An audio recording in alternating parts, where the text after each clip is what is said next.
అది అసలు ఇవాళ ఏది? అందరు బాగున్నారా? Thank you so much. ఈరోజు ఈ సినిమాలో నేను కూడా ఒక చిన్న భాగం అయినందుకు ముఖ్యంగా ఫస్ట్ నేను వెంకీ అట్లూరి అన్నకు థ్యాంక్ యూ చెప్పుకోవాలి సీరియస్గా. ఎందుకంటే ఆయన ట్రావెలింగ్లో ఫస్ట్ సినిమా నుంచి నేను ఉన్నాను. వీటి గురించి మాట్లాడే ముందు నేను ఒక సినిమా గురించి మాట్లాడాలి. ఒక్క నెగిటివ్ రివ్యూ కూడా లేకుండా రివ్యూవర్స్ అందరి చేత హ్యాట్స్ ఆఫ్ అనిపించుకొని, ఆడియన్స్ అందరి చేత క్లాప్స్ కొట్టించుకొని, ప్రొడ్యూసర్ల చేత షబాష్ అనిపించుకొని, నెట్ఫ్లిక్స్ అనే ఒక పెద్ద ఓటీటీ సంస్థలో అంటే కొన్ని నెలల పాటు ట్రెండింగ్లో ఉంది. తర్వాత నేషనల్ అవార్డే వచ్చి ఇంట్లో ఉంది. ఆ సినిమా పేరు లక్కీ భాస్కర్. అది తీసిన డైరెక్టర్ మన వెంకీ అట్లూరి గారు. మామూలు విషయం కాదు. అప్పట్లో మాయాబజార్ అని, శంకరాభరణం అని, రుద్రవేణ్ అని ఇలాంటి క్లాసిక్స్ గురించి మనందరం మాట్లాడుకుంటాం. ఈ జనరేషన్కి లక్కీ భాస్కర్ కూడా ఒక క్లాసిక్ మూవీ అనమాట. అలాంటి మూవీ తీసిన వెంకీ అట్లూరికి నిజంగా థ్యాంక్ యూ సో మచ్. నాకు మా గురువు గారి డైలాగ్ ఒకటి బాగా గుర్తొస్తుంది. త్రివిక్రమ్ గారి డైలాగ్ ఒకటి, అరవింద సమేతలో,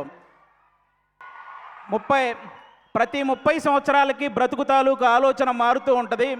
సినిమా వాళ్ళు దాన్ని ట్రెండింగ్ అంటారు, అలాగే వ్యాపారస్తులు ఫ్యాషన్ అంటారు, రాజకీయ నాయకులు తరం అంటారు, నార్మల్ జనాలు జనరేషన్ అంటారు. ప్రతి జనరేషన్లో ఒక గొప్ప థాట్ను ముందుకు తీసుకెళ్లే వాళ్ళని టార్చ్ బేరర్ అంటారు. ఈ జనరేషన్లో వెంకీ అట్లూరి అన్న కూడా నిజంగా టార్చ్ బేరర్ లాంటి వాళ్ళు. ఎందుకంటే చాలా గొప్ప గొప్ప థాట్స్. అంటే చదువు చెప్పిన గురువును గౌరవించుకోవాలి, అలాగే ఎంత బాగా చదివితే అంత రెస్పెక్ట్ మనకు వస్తుందనే ఒక గొప్ప థాట్ని ఈ జనరేషన్కి సార్ సినిమా ద్వారా ముందుకు తీసుకెళ్ళాడు.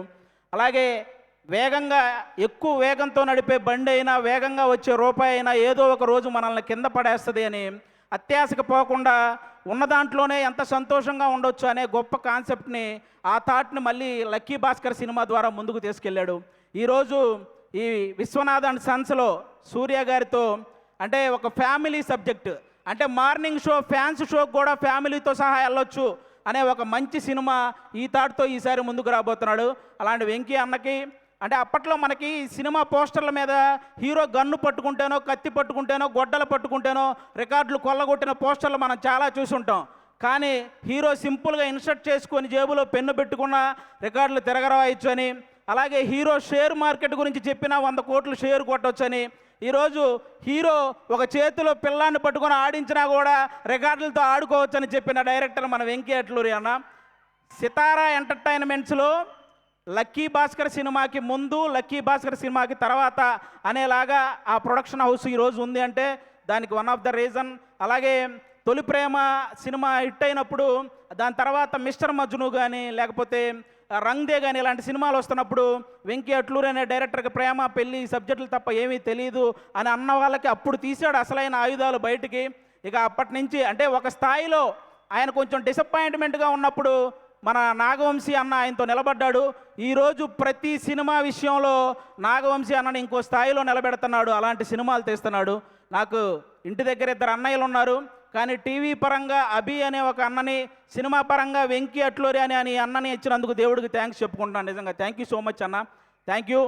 ఇంకా ఈ సినిమాలో పెద్ద పెద్ద ఆర్టిస్టులు చాలామంది చేశారు. లెజెండరీ యాక్ట్రెస్ రాధికా గారు ఉన్నారు ఈ సినిమాలో. నాకు ఇప్పటికీ నవ్వింది మల్లె చెండు సాంగ్లో ఆవిడ స్మైల్ కానీ, ఆ డ్యాన్స్ కానీ ఎప్పటికీ మర్చిపోలేని, ఇప్పటికీ అదే హైపర్ యాక్టివ్తో ఉంటారు ఆవిడ.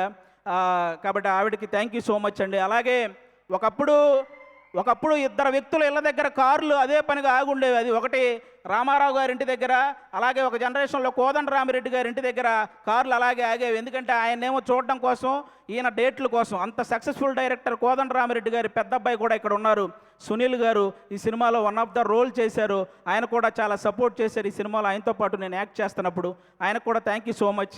ఇక మమితా బిజ్జు గారి గురించి చెప్పక్కర్లేదు. తమిళనాడు సీఎం గారితో యాక్ట్ చేశారు, ఆవిడతో కలిసి నేను యాక్ట్ చేశాను. ఇంకా అంతకుమించి ఇంకా మనందరం ఈరోజు ఇంతమంది ఇక్కడికి వచ్చారంటే దానికి మెయిన్ రీజన్ సూర్య గారు. సార్, గజనీ సినిమాలో మీరు మర్చిపోతారు, కానీ ఆ సినిమా చూసినప్పటి నుంచి మిమ్మల్ని మేము మర్చిపోలేదు సార్. అంటే Telugu cinema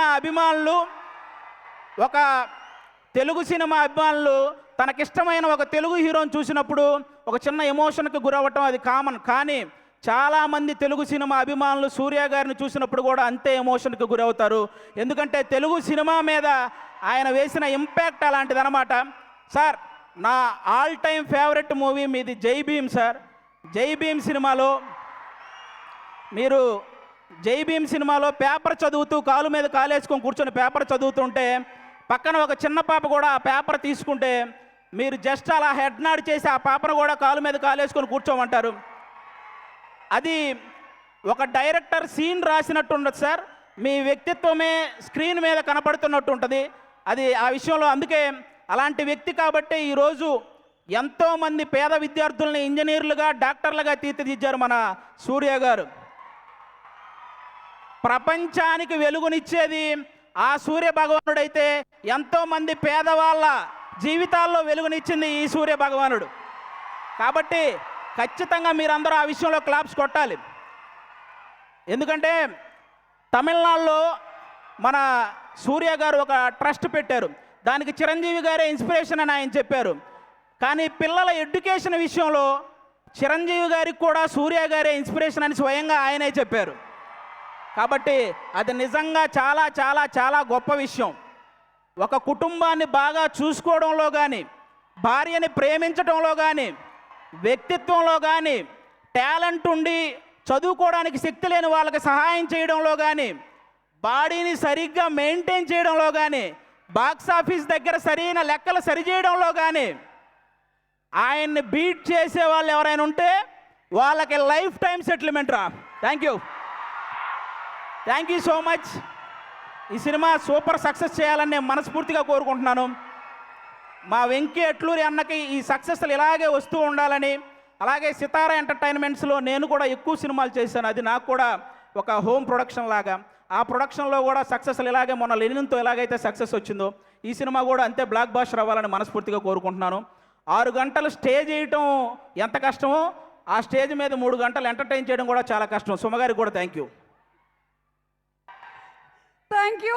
so much. And మీ ఇక్కడ అక్కడ లేవు వేయలేదు, 6 గంటలు కాబట్టి ఒకవైపే ఉన్నాయి మెట్లు, ఇంకో 6 గంటలు ఇచ్చి ఉంటే 2 వైపులు మెట్లు వేసేవాళ్ళు.